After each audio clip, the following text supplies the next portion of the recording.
अस्सलाम वालेकुम everyone, this is me अमारा और मैं आपके सामने लेके आई हूँ माय रीड ड्रामा की एपिसोड 12।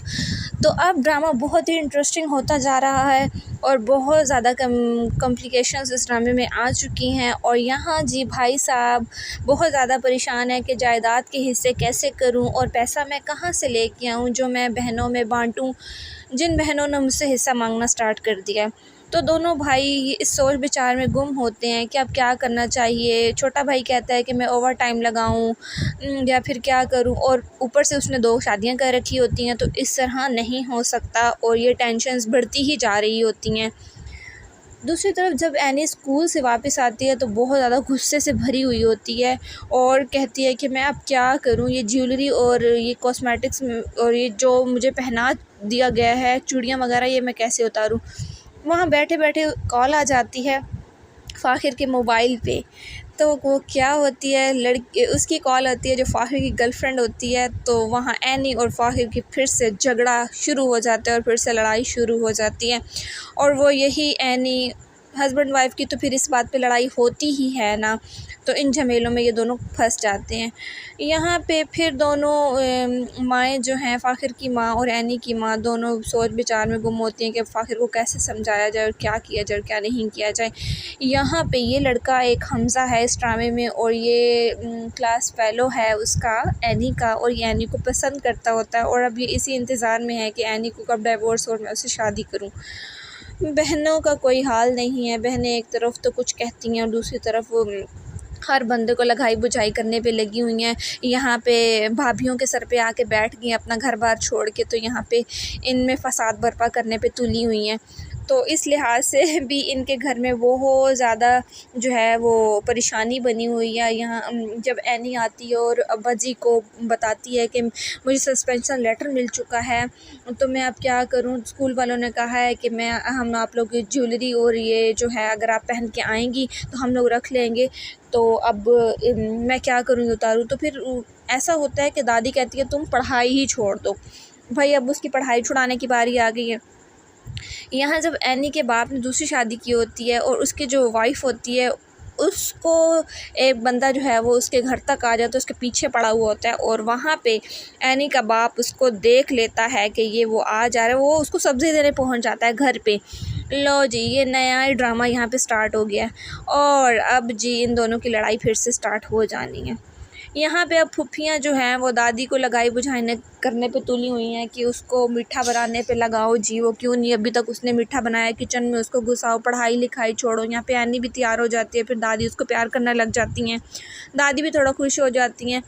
अब बेचारी एनी क्या कर रही है, वो रेसिपीज़ देख रही है कि खीर कैसे बनानी है। वो बहुत परेशान हो गई है, वो अब उसको किचन में जाके खीर बनानी है और फिर उसके बाद उसको किचन का काम ही करना पड़ेगा।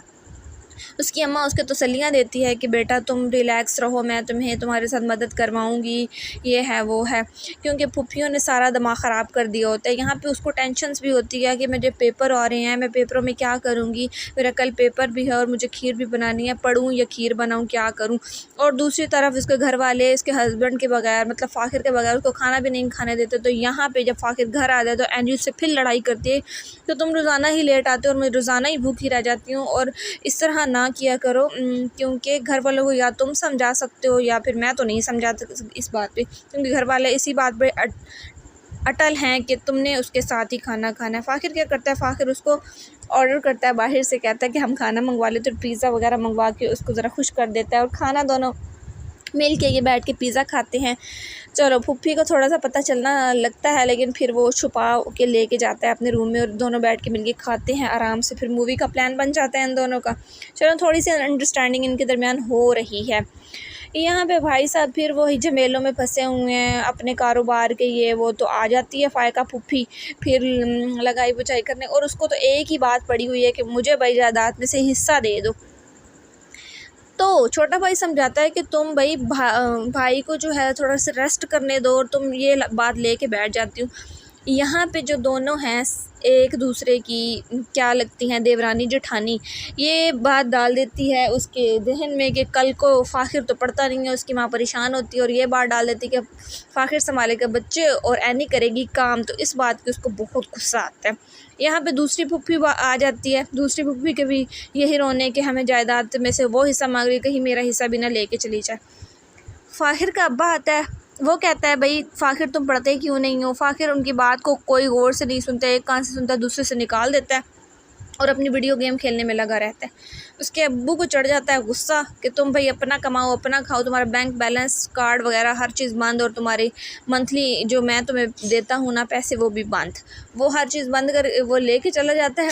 यहाँ पे और दोनों के दरमियान बहस व मुबाहिसा हो जाता है और बड़ी फिर लड़ाई होती है। और फिर क्या होता है जी, एनी यहाँ पे आ जाती है किचन में और वो अपनी खीर बनाना स्टार्ट कर देती है। उसकी माँ उसकी मदद करती है, लेकिन उसकी माँ ये कहती है कि कहीं फुप्पी को पता न चल जाए। फुप्पी जब आती है, फ़ायका फुप्पी, वो तो बड़ी ही तेज़ कोई चालाक औरत बनी हुई है इस ड्रामे में। और वो जब आती है उसको पूछती है कि तुमने क्या बनाया है, चलो तुम खीर तो बना ही रही हो, साथ में कुछ और भी बना दो। अभी उससे ये खीर ही नहीं बन रही होती तो वो साथ में और क्या चीज़ बनाती।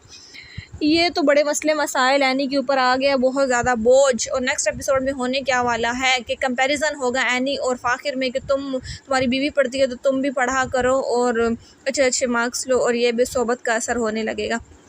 लेकिन यहाँ तो कोई सीन ऐसा नज़र नहीं आ रहा कि फ़ाखिर पढ़ने के लिए राज़ी रहेगा। सो नेक्स्ट एपिसोड में देखेंगे। अल्लाह हाफ़िज़।